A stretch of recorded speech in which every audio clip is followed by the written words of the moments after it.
Hello and welcome to Unclouded Eye. My name's Ashley Brooks. And I'm Ty Gowan, who's just noticing how cool your pendant is. Isn't it? That's amazing. Where'd you get that? This was a gift from Jay when we went to Salem last year. I saw it in a store there and I really liked it. And we left and he contacted the store after we got home and they mailed it to him. And so he surprised me with it. That's last amazing. year. Yeah, so it's a labradorite pendant. God, it looks so magical. Thank you. I love it. This one's really cool. So if you're joining us, if you're new here, we do the astrological forecast and we do cosmic chit chat. I jumped into the cosmic chit chat a little bit. That is okay. I saw that. Yeah, I do want to mention this is going to be our last episode of season 1. We're going to be taking a little break after this episode. And we're going to be coming back at you later on with some slightly new format. Yeah, we've learned a lot this season on how to adjust exactly what we want to do to tell the best stories, I think. Yeah, exactly. So I think we're really both looking forward to the ideas that we have. Yeah, I think to share a little bit without giving season 2 spoilers away is I'm most excited to work with you on some of these topics, and the wild cards, like the Rasputin episode where we're able to research together and not have kind of the gimmick of you don't know who I'm going to talk about. Yeah, we're going to be removing the mystery gimmick of me not knowing what's happening. Right. And we'll be collaborating to tell better just stories with astrological information associated with them. Because I think, if anyone wants to know, if this is real or not, or they can listen to any of season 1 to see you week after week absolutely bullseye these topics that I've brought up, which are blind to you. They are blind. There's only been a couple instances where I have either figured it out ahead of time or during, and I always call it out when I have done that. Yeah, you got during last week too. Yeah, exactly. So yeah, I think we're going to be doing longer form storytelling over multiple episodes even. We're going to be experimenting with that. And if you are missing the forecast in the meantime, I'm going to be starting a planetary potion podcast that's supplementary to this one. So if you follow us on Instagram at Unclouded Eye, I'll be talking all about that when that's going to start. And you can just add planetary potion on Instagram. Planetary potion on your podcast apps. It will just be audio. So I'll just make sure that that's up there at the time that you're hearing this episode so you can follow it and keep up with new episodes. Yeah, I think that's a great idea. You're going to get the same amount of content from us. It's just going to be in a different format that we're going to be wicked excited about putting together. Yep. So there'll be a link in the bio and show notes about that if you're curious. Speaking of superior storytelling, Cosmic Chit Chat this week, I am so wrapped up in a book series that has apparently been out for a while, which I'm very thankful for that I don't have to wait. That's the worst when you read a really good book with a cliffhanger and you have to wait for the next one to come out. Well, that's why I'm in this one now, is because I was reading this book series that apparently the next one's not going to be out until April. Okay. And I slammed into the end of the first book, loved it, and found that out, right? Yeah. Well, April's not too long to wait. No, it's not. And because I was on Reddit being if I like this and am waiting, what should I read now? And it was just unanimous that so many people were calling out oh, if you like this book series, it pulls so much from this Brandon Sanderson series called Mistborn, which has apparently been out for a while.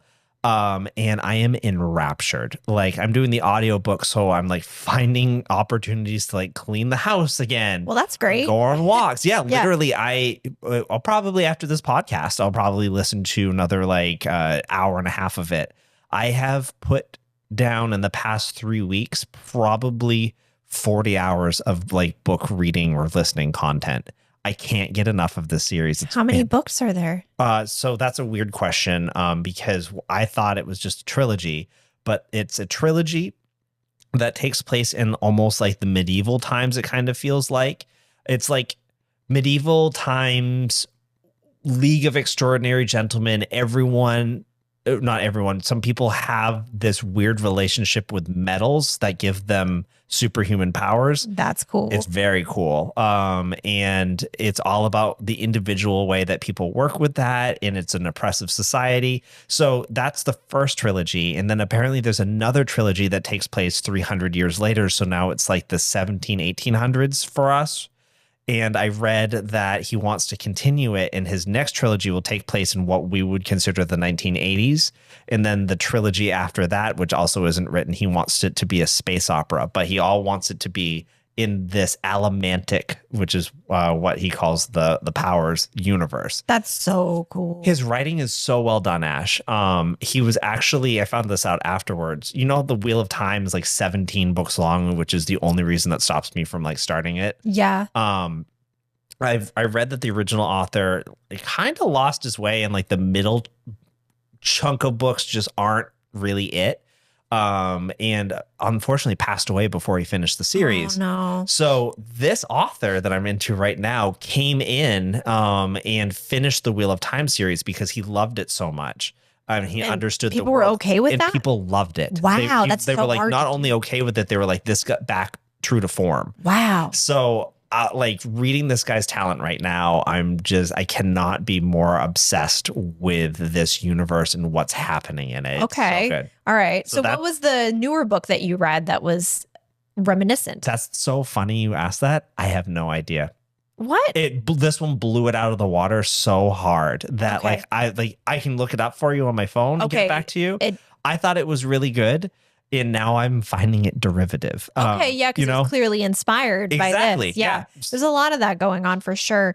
I just bought Jade City, which you had recommended to me, and I haven't started it yet because I'm finishing another book right now, but that's next up on the list. That was, fondly, if you're out there and you hear this podcast ever, I love your talent. Thank you for giving it to me. I read Jade City at a time in my life that I really needed those characters like in my life type of thing. Yeah, like they were comforting to you. In a weird way, because they're kind of like, it's interesting.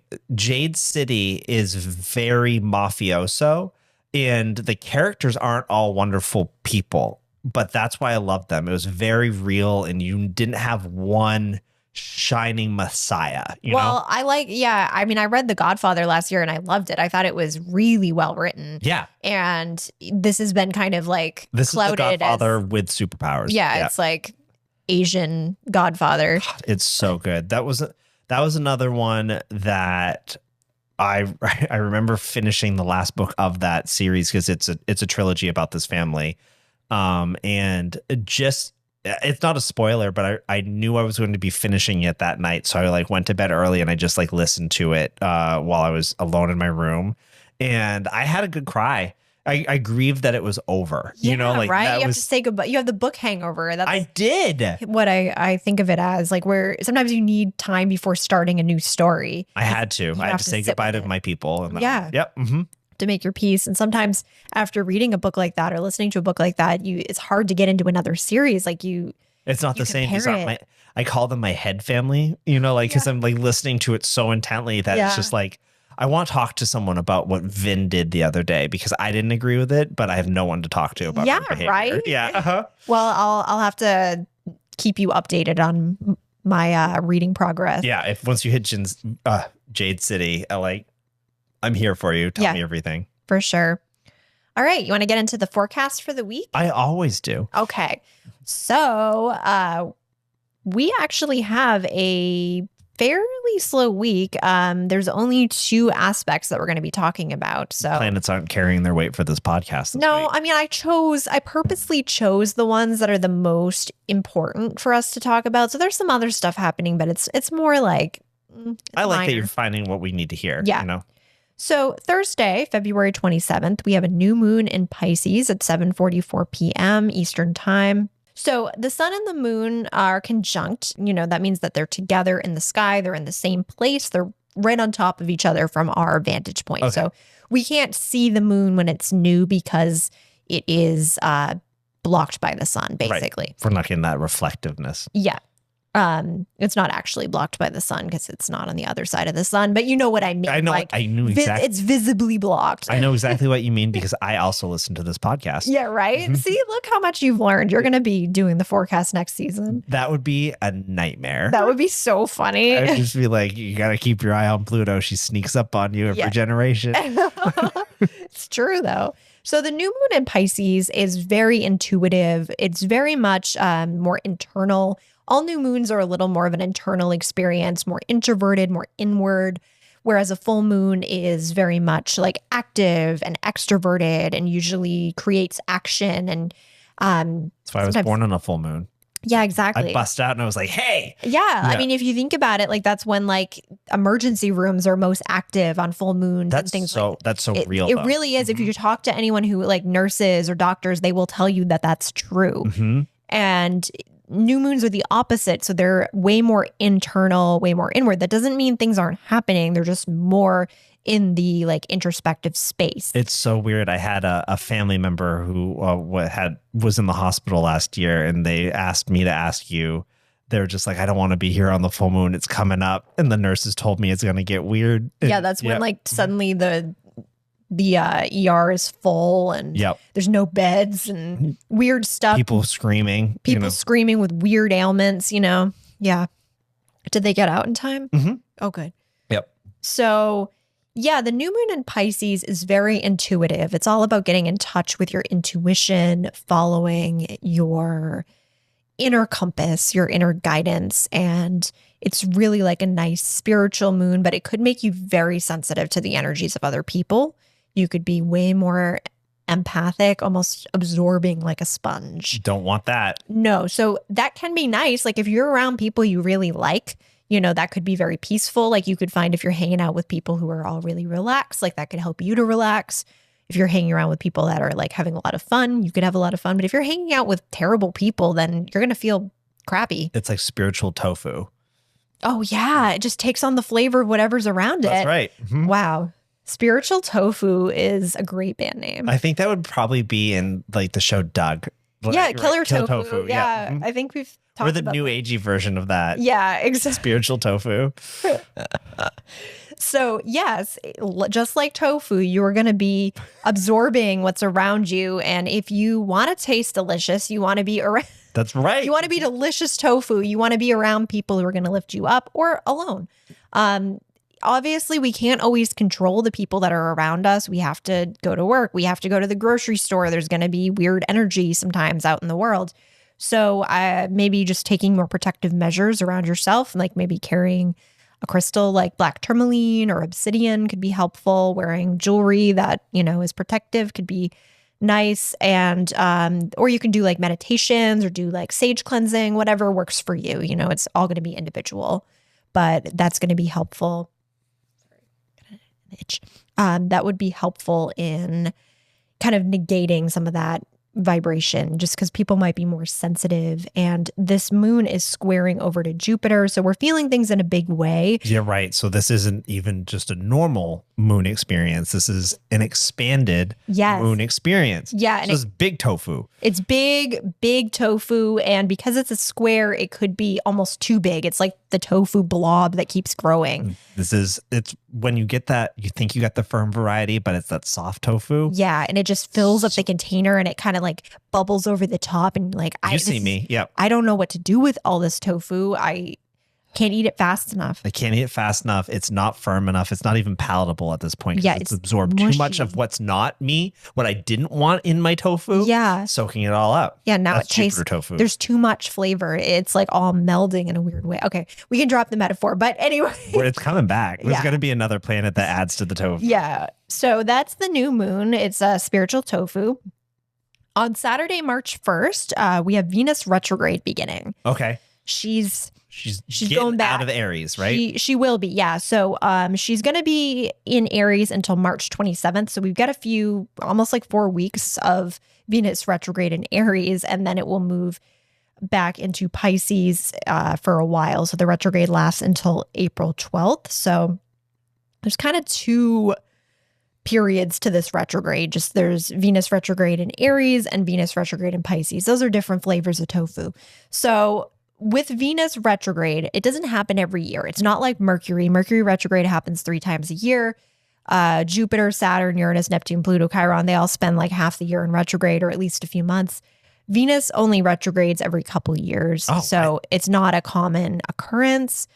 Do our orbits just match enough that that doesn't happen? Yeah, Venus and Mars are on a slightly different schedule. Like Mars only retrogrades every like 2 years. Venus is about like every year and 8 months or so. So they're retrograding less frequently than any of the other planets. And I think it does have something to do with the proximity and just our visibility of them. It makes sense because we're like Mercury is just whipping around at its own speed. I think maybe Venus, Earth, and Mercury must just move at a similar orbit speed or something. Yeah, I think we're all like close enough because, you know, for anyone unfamiliar with what a retrograde actually is, it's an illusion. It's based on our vantage point on Earth, where it looks like, you know, if you're watching the planets move through the sky, it almost looks like it stops and then moves in the other direction. It's not actually doing that. It just has to do with the position of the planets and the sun and all of that. Wildly confusing to our ancestors. Yeah, the ancients were probably very confused. So Venus retrograde is one that a lot of people dread because the common trope that kind of gets associated with it is like exes coming back from the past, or like we just had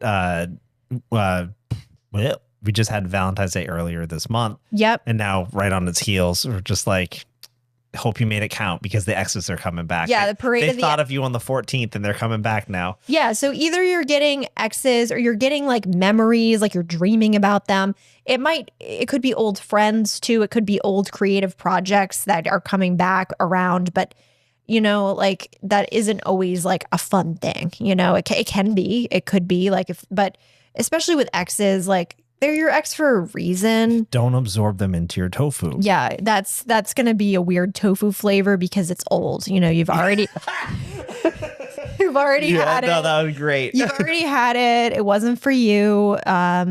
Yeah, so be careful with that. I think that's like one of the biggest kind of tropes of Venus retrograde, but it's also got some weight to it. You know, there typically is some rethinking of relationships that happens. You know, you do see some couples break up during Venus retrograde. You see some people go back to old partners. You see like it's kind of risky to like start dating someone during Venus retrograde. It's like you can do it, but just be aware that there could be weird reasons for why you're doing it. Mm-hmm. So just try to like be real with yourself, you know. Like, am I escaping from something? Am I really, you know, and this goes for friendships too. Like if you're, you know, breaking up with friends, if you're having fights, if you're giving an old friend another chance, you know, things like that. You can take it in a platonic route as well. Same with creative projects. So let's talk a little bit about Aries versus Pisces, Venus retrograde. Okay. Venus retrograde in Aries is much more impulsive. It's all about just doing it, just going for something and then thinking about it later. That can be very dangerous in the retrograde motion because it's dealing with an evil ex that you dove back into and now regret type of moment. Like you just, you know, you hear from them, you're like, oh, that's exciting. Like, let me just see what happens. Yeah. Or like, oh, wow, like they seem really sincere. So you know, go out with them again. And then you're like, what did I do? Yep. So there's almost like that regret that comes in later on. Whereas maybe when Venus moves back into Pisces, there's more of that regret. There could be more like pining happening in the Pisces portion, you know, pining for the past, thinking about like old times. Like there could be more of like a romanticizing of certain things, like certain people in your life, or, you know, like you might also see it with creative projects as well. Like you're impulsively, you know, like making a decision like, oh, I just realized that I had this like story I started writing and then Venus retrograde hits. You know, like I started writing it 2 years ago. Venus retrograde hits. I don't think I ever want to look at that again. I'm just going to delete it. Yeah, no. And then I get it. It moves back into Pisces and you're like, what did I do? Like that was now you're sad. You're like longing for it. So like that, there could be a number of those types of things happening. So again, I feel like this is often the advice I give. Just be mindful, be aware. You know, if somebody comes back from, you know, out of the blue, like, what is their motive? What is their reason? Knew who they were. Yeah. Do people change? I mean, maybe, but it's not your problem. Right. Yeah. It shouldn't be. You know, and I'm sure there's exceptions to that rule, but generally speaking, it's just a bad idea during this time anyway. So Gotcha. yeah. So that's fun. Is that That's it. I mean, like, that's a lot. Yeah, it's a lot. I don't want to give any more like to worry about. So that's just the new moon in Pisces can be very nice. It can be very intuitive. It can be very magical and special. Just really curating like the environment around you as best you can. And Venus retrograde is going to be an ongoing thing over the next like month or two. So take my advice with you into March and April. Well, you know, that wasn't the most uplifting natal chart that you've ever given. And I'm going to continue the theme with near-death experiences. All right. So I promise there's a tie-in. Happy Monday. Happy Monday. I promise it's worth it. So this is I really fell down the rabbit hole researching this one because there's a surprising amount of scientific articles about near-death experiences. And I kind of came into the topic thinking that it was going to be one of our more like woo-woo episodes because how can you quantify it, you know? Yeah. Well, there's ways apparently. Oh, okay. And so I'll get into that people have been researching this topic in depth for quite a while. Yeah. Okay. And there's a lot of overlap. And I think that is why this gets so much attention. But again, my research was so easy because there was actually scientific articles about the topic. Nice. Which, That's exciting. It hasn't happened since Dark Oxygen. So, oh, yeah. That was a fun episode. While obviously spiritually and religiously, we can't say definitively what happens after you die. We can talk about what happens when you die and the death doesn't take. Yeah, okay. So near-death experiences are also called NDEs, which I'll be calling it through the rest of this episode. It occurs when there's a bodily trauma in which the death event is likely. However, the body is built to survive and does so in when it does so in the moments that a person would be passing, they have a harrowing yet incredibly powerful, life-changing, and similar experiences to other people who have had these NDEs. Yeah, it's like a light, like a white light. That's one of the criteria, one. Exactly, which is wild, again, because it's like my brain goes, why? Like, what scientifically is happening, right? And apparently they're not that uncommon. Like, so people have NDEs every once in a while, and the Scientific American stated that their metric of like how often this happens is that 1 in 10 people who undergo cardiac arrest have this experience, that's a lot, I think. Yeah.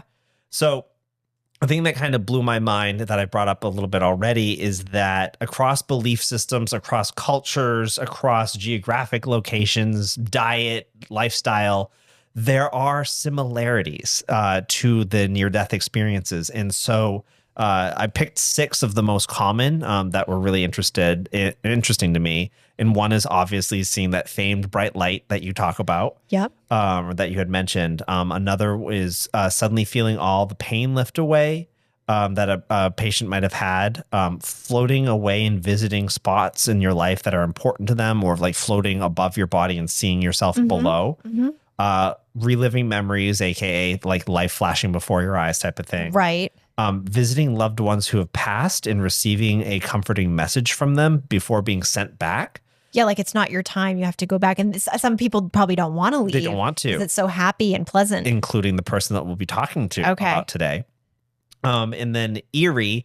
But the reason why I added a 6th one in here is that sometimes, and this is very rare, but people do have commonalities here, they experience a vast nothingness, and they have a moment in which their consciousness is inside of forever and nothing all at once. That sucks. That would be the worst one. It's like everyone else is getting memories from, or messages from a loved one. You realize that you are infinity and nothing at once. That would be a lot. Yeah, that's terrible. Yeah. Because you'd think if you were nothing, you wouldn't be aware that you're nothing. But you are everything at the same time, and it's just vast nothingness. How do you even comprehend that? I've read people have to get a lot of therapy after that. So it's not good. No, that's not a fun feeling. No. So you have a lot to get good with after that one. Yeah. So basically, they experience these NDEs, and then there's a rush as the person is pulled back and is being resuscitated. So these experiences have been so well researched that there is an accepted 16-question multiple choice survey called the Rash Rating Scale model that tries to quantify near-death experiences. Like the scientific community is on it and is trying to quantify these things. I love it so much. I get so excited. So some of the questions are, did you see scenes from the future? In these scenes, was it our world's future or a different world's future? Whoa. Right? Oh my God, I love this. Did you encounter another being? Were they familiar to you, or could you tell that they were beyond our Earth? I just love that because it's like, I love this too. I want to read everyone's answers. They're so fascinating. Yeah. Even just reading the survey to be like, what are you getting at here? Yeah, right. Because it seems like they know what they're kind of trying to get you to think about. There's options out there. People, I'm talking to the Pleiades, Yeah, I'm talking to aliens, or I'm talking to my grandmother. Yeah, exactly. So in 2017, a University of Virginia study interviewed 122 people who had NDEs to determine if the events they experienced were real or imagined, and came to the overwhelming conclusion that the experiencers recalled their NDEs with, quote, greater vividness and detail than imagined situations or memories are often recalled. Okay. So to these people, they lived these experiences. Wow. The research from the University of Michigan shows that during cardiac arrest, most people have a huge surge in brain activity responsible for visual experiences, which could account to having that bright light. Like that's physically what is happening with your brain. Additionally, trying to ground out a little bit of like the spiritual nature of these NDEs, gamma waves are increased across important areas in the brain, such as memory recall, info integration, learning, and perception. So whether it be spiritual or physical, there's a commonality that unites all of these people. It's either your brain going wild at the last moment of your life and just dumping a ton of information. You think it'd be more random, though? Thank you. Like when I dream at night, sometimes it's so wacky. It's like I couldn't even like logically describe it to you as like a story. Right. But also there's the parts that could be universal in that your optical nerve, the part of your brain that's connected to your eyesight, is firing without information. So that could just be why it's white, And so like this is where I was super into it of like we are on the fence of if this is like a spiritual moment that you're remembering going somewhere else and coming back, or is it just a dump of like your brain misfiring because it's not getting enough oxygen and it's dying out. Like that's a combination, Exactly.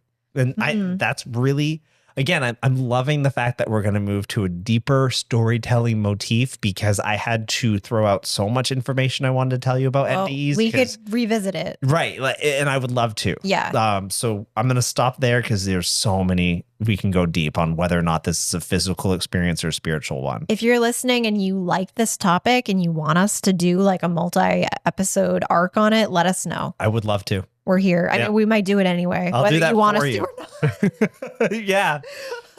So staying for our last time that we're going to do one of these mystery birthday charts, I'm glad that it is this person that's related to this topic because it dips me a little bit more in the side that this is a spiritual experience than a physical one. And so I have for you February 27th, 1932, London, England at 2:30 a.m. All right. So we have here a Pisces who has a Pisces stellium, actually. So 3 or more planets grouped together in the sign of Pisces. Their moon's in Scorpio. They are Sagittarius rising. This is definitely a curious person. This is somebody who likes to learn, who is very non-judgmental, very open-minded person. What's interesting is that their Pisces stellium, they've got Mars, the Sun, and Mercury. So very gentle person, but very dreamy. Like there's definitely an intuition there, but it's all opposing Neptune. All of that is opposing Neptune in the 10th house of legacy. Oh. So Neptune in the 10th house of legacy, remembered for maybe a spiritual purpose. Or at the very least, that's part of their legacy that they left. And Neptune opposing all of that means that this person has a big imagination.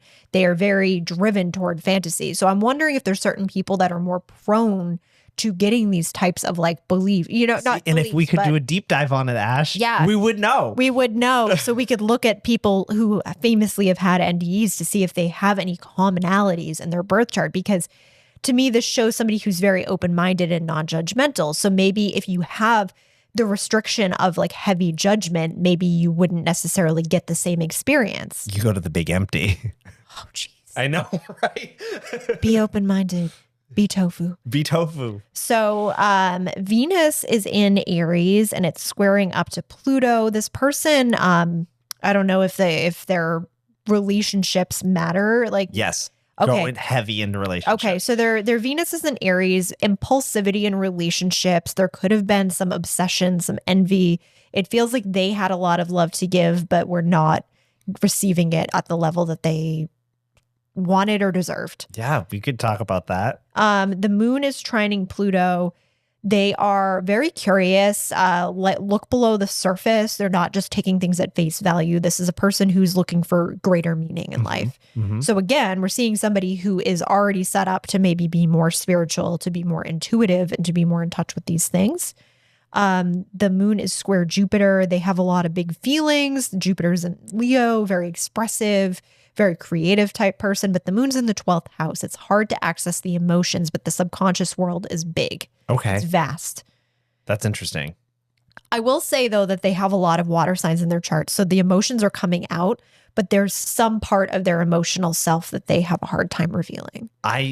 It's so interesting because what I know about this person, besides the research that I did, would definitely equate to that. This Okay. person seemed very, I don't know, melancholic in a way. Like if you were to scratch beneath the surface. Yeah, you know? there's I could see that for sure. It seems like early life might have beat them down. Like I don't know if I have the right to say that, but that's what I'm seeing. There's like some level, it depends on how resilient they were, but there was the capacity to have gotten beaten down by life. There was resiliency in I think a very confusing childhood. Uranus is aspected pretty well. But yeah, there is confusion there that stellium in Pisces is in the 4th house of home and family. That's opposing Neptune. So yeah, they might not have understood.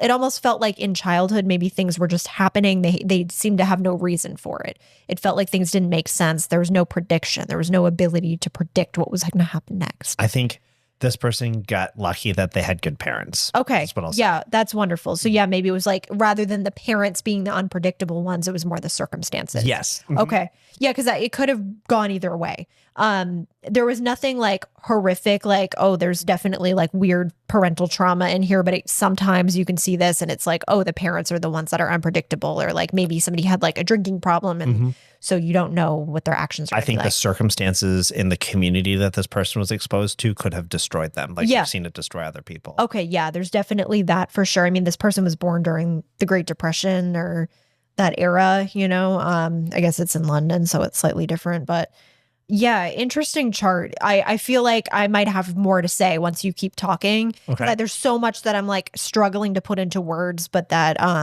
is more like a feeling. Cool. Let's throw in some blanks here because the natal chart for this week is Elizabeth Taylor, who I had no idea had a near-death experience, and her life is fascinating. Wow. Okay. Yeah. Venus square Pluto makes all the sense. She was married like 6 times, right? 8. Okay. Yeah. Yeah. So very impulsive, married without like questioning, like looking for something greater than herself, like very fast obsession. Venus square Pluto is like you meet someone and suddenly you're like, you're the one. Yeah. Well, she seems like she had a track record for that for sure. Yep. Oh, interesting.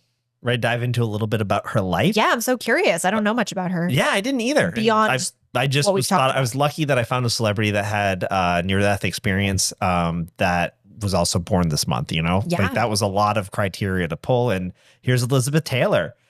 She was the daughter of an art dealer and stage actress. Again, so she's not growing up in, in an environment that's very limited of means, I would say. So with the onset of the Second World War, her father was well enough connected to high society that he was friends with a U.S. ambassador to England who contacted him directly and urged him to move his family out of the country as fast as possible because he knew what was coming. Yeah. So her father listened to this and the family landed in L.A. Here, Elizabeth's mother was badgered by her new friends to have her daughter try out for films, which where I was saying the community could have been pretty rough. Well, yeah, because she was clearly beautiful, so they could have like exploited that. And especially because she had that genetic mutation of her eyelashes that everyone wanted in their films. She had double eyelashes, and even though they weren't doing color films at the time, she had near violet eyes that really were striking and attracted people to her.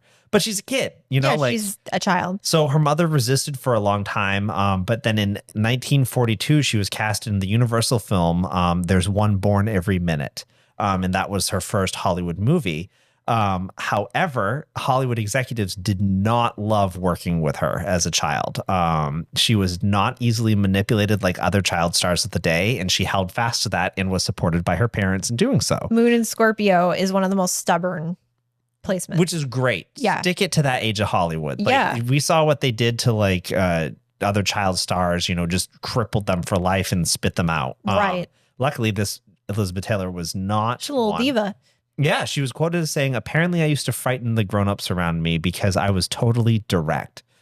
Love that. When studios wanted to change the way she looked and switch her name to Virginia, her parents thankfully refused. And they were just like, this is my daughter and this is who she will be. Good. Yeah. Wow, that's rare back then. Exactly. So by staying true to herself, she rose to acclaim naturally. And she was pretty famous in the Hollywood scene through the 1970s. So that's like 40 years of her life. Yeah. So she played huge roles. In case you guys don't know who Elizabeth Taylor is, she played huge roles like Cleopatra, Who's Afraid of Virginia Woolf, and she was in Agatha Christie's The Mirror Cracked. Oh, yeah. She had over 29 roles in her career, but by the late 1970s, her time in Hollywood began to decline. The public had been spoon-fed her jet-setter lifestyle, her many romances, 8, like I said. Yep. And her extensive private collection of jewelry she was known for. And basically the public had kind of just been overexposed to a lifestyle that they couldn't connect with. So she started to decline in getting movie roles. But the cool thing about this lady is that she was about done with Hollywood at that time, too. Yeah, she's like, all right, I'm good. Yeah, exactly. So instead of focusing on films, in the 1980s, she focused on all of her resources. And I mean all. Like, she focused her time, everything she was, on philanthropy. Oh, good. And this is because she had so many friends and relationships in the queer community. The onset of the AIDS epidemic really struck her hard. She raised in 1980, she raised over $270 million in AIDS activism and even founded the National AIDS Research Foundation in 1985 during a time when people were still too afraid to even talk about it. That's as an amazing. illness, right? Wow. And again, she was like, F you. I'm doing me. And this is what the world needs right now. Good. Like, I've read that and I was just like, wow, you're so much cooler than I thought you would be. I had no idea. That's amazing. She was so dedicated to this too, Ash, that her work and her likeness, her royalties will continue in perpetuity in the fact that she annually, her estate donates 25% of all of her wealth to continue to fund the foundation. Wow. Yeah. So I just think that that's freaking awesome. Amazing. But ready to dive into her near-death experience? Yeah. Because she was very Elizabeth Taylor about this too. Like, it didn't break her, like it was just a weird part of her life. I'm starting to see that Neptune in the 10th house, like, it just feels like maybe less of being remembered for the intuition part, but more like people are confused by her legacy. Like, they don't really know the real her. I think that would be really fair. Yeah. I didn't thought either. She was a lady who owned a lot of jewelry and had purple eyes is about as far as I went with her, Elizabeth Taylor. Right? Find out she's a sarcastic, hilarious woman who's always just, made her own path. And good for her. Okay, yeah, let's talk about her near death. So in a 1992 interview with Oprah, she recounted a time in which she fell into a coma while suffering from the flu and double pneumonia in 1961, which almost claimed her life. So an emergency tracheotomy actually saved her, but before that, she was dying. And she claimed that she could see the doctors working feverishly around her, but she couldn't communicate to them. And that's when she realized she wasn't in her body anymore. Wow. She says, and this is a quote, and then I went into this, I don't know, sort of floated into this tunnel. And there were other figures that I recognized there. And there was this welcoming, like, sun, this white sun and warmth. And like, it was like being in liquid mercury. I was completely weightless. Then she says that her former husband, who had passed away 3 years earlier, came to her and she wished to be with him and stay with him forever. She remembers loving him that much. And she said that the words he said to her were, "No, baby, you can't. It's not your time. You can't come over. You have to fight to go back." Wow. And it's like, if she didn't, then all of that AIDS Foundation stuff wouldn't have happened. You know, like, Right. just thinking about like our place in the world. Yeah, that's just the stuff we know about too, like all the effects she could have had beyond that. Exactly. Yeah. So she said that when she woke up, she found out that the hospital had unfortunately pronounced her dead. And that made it to the press. And she said in a Vanity Fair interview, she states that during her recovery, she had gotten the chance to read her own obituaries, and they were the best reviews she'd ever got.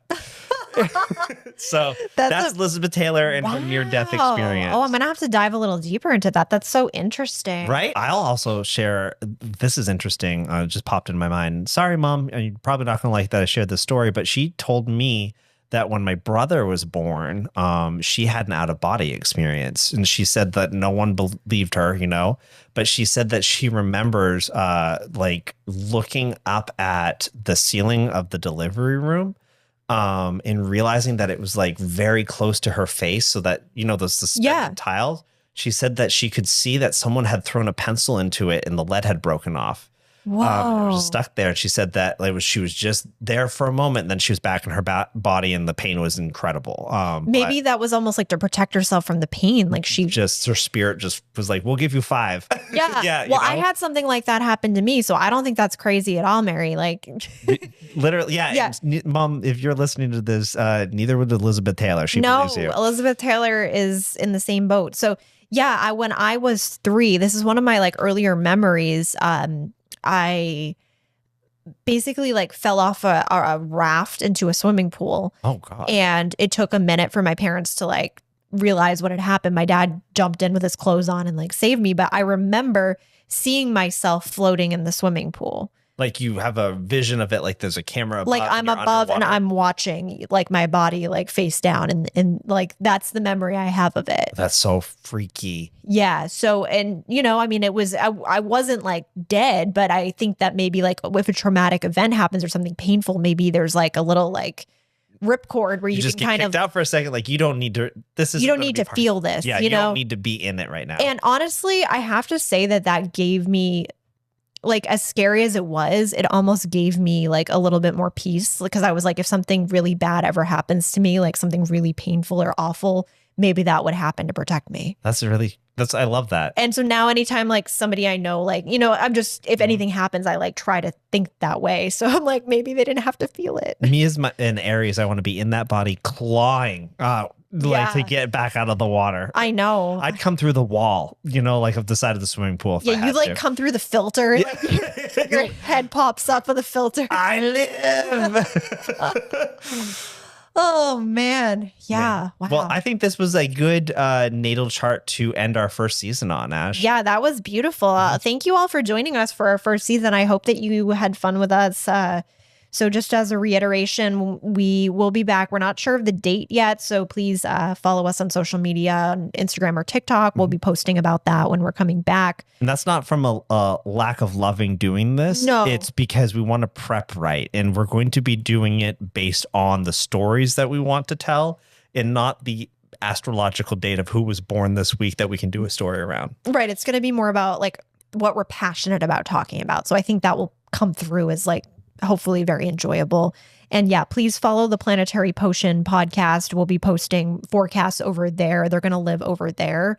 And we're going to be focusing more on astrological stories and weird stories on this particular podcast. Yeah, love it. So thank you for joining season 1 of The Unclouded Eye, which is your source for astrological information and cosmic chit chat. Yeah, and it always will be. Yep. Unclouded Eye stars Ashley Brooks and Ty Gowan. It's produced and directed by Nick Nordfors. Music by Ashley Jane Cecilia and Jay Caron. Our community manager is Erin Cross. Our art is by Dawn Aquarius. It's presented by Haunt Me at Haunt Me Official on YouTube. And you can follow Unclouded Eye at Unclouded Eye on Instagram and TikTok. Bye, everybody.